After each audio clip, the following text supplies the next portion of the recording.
Good morning, friends. I hope you guys have had a great week that we've been out of school, and can't wait to see you guys again. Although we'll still be a little bit. So let's go ahead and enjoy another story today. Today I've got caps for sale. Now I know we've read this in the classroom already, but I thought we could read it again today.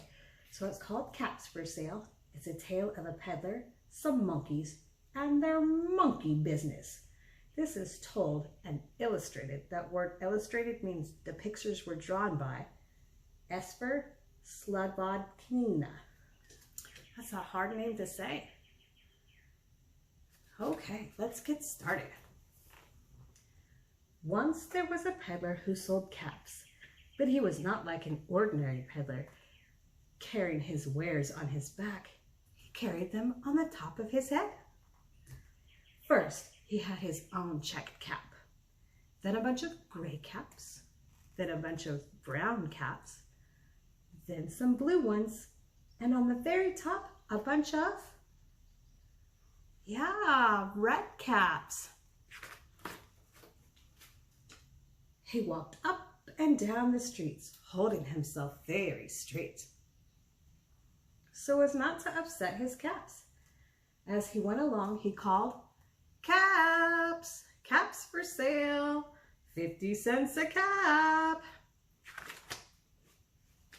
One morning, he couldn't sell any caps. He walked up the street and he walked down the street. "Caps, caps for sale, 50 cents a cap." But nobody wanted any caps that morning. Nobody wanted even a red cap. He began to feel very hungry, but he didn't have any money to buy any lunch. "I think I'll go for a walk in the country," said he, and he walked out of town slowly, slowly, so as not to upset his caps. He walked for a long time until he came to a great big tree. "That's a nice place for a rest," thought he. And he sat down very slowly under the tree and leaned back little by little against the tree trunk so as not to disturb the caps on his head. Then he put up his hand to feel if they were straight. First his own checked cap, then the gray caps, then the brown caps, then the blue caps, then the red caps on the very top. They were all there, so he went to sleep. He slept for a long time. When he woke up, he was refreshed and rested. I hope you're feeling rested and refreshed today. But before he's standing up, he felt his head to make sure his caps were in the right place. Do you see something missing? I know. All he felt was his own checked cap. The rest of the caps are missing. Where could they be? He looked to the right of him. No caps. He looked to the left of him. No caps. He looked behind him.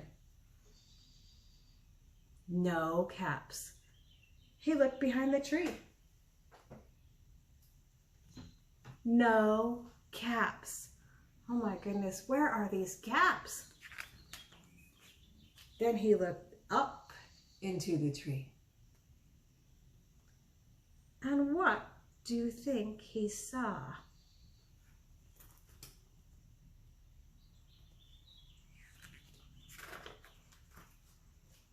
On every branch sat a monkey.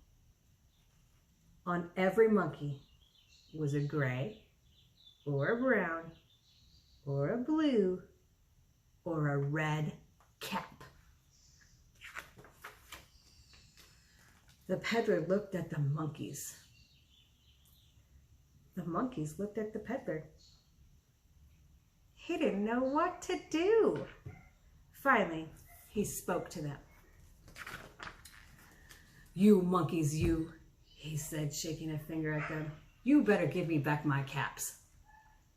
But the monkeys only shook their fingers back at him and said, "Za, za, za." This made the peddler angry.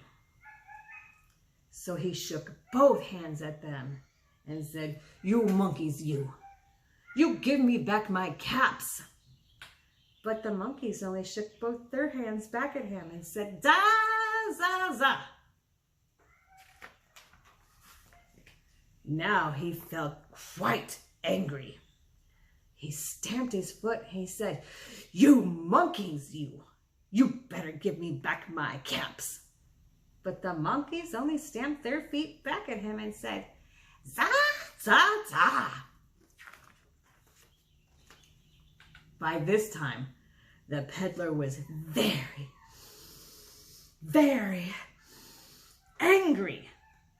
He stamped both feet and shouted, "You monkeys, you must give me back my caps." But the monkeys only stamped both their feet back at him and said, "Za, za, za." At last, he became so angry. He pulled off his own cap and he threw it on the ground.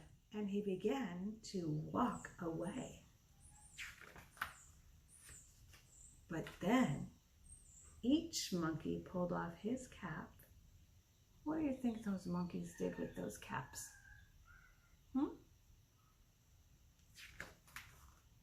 That's right, those monkeys pulled them off their heads and threw them on the ground too, just like the peddler, right? And all the gray caps, and all the brown caps, and all the blue caps, and all the red caps came flying down out of the tree. So the peddler picked up his caps and put them back on his head. First his own checked cap, then the gray caps, then the brown caps, then the blue caps, then the red caps on the very top. And slowly, slowly, he walked back to town calling, "Caps, caps for sale, 50 cents a cap." All right, that's the end of our story, but I found it really neat how he balanced all of those caps up on his head.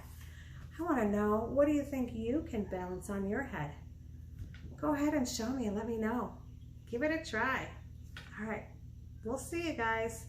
I hope you have a good day. Bye-bye. Bye.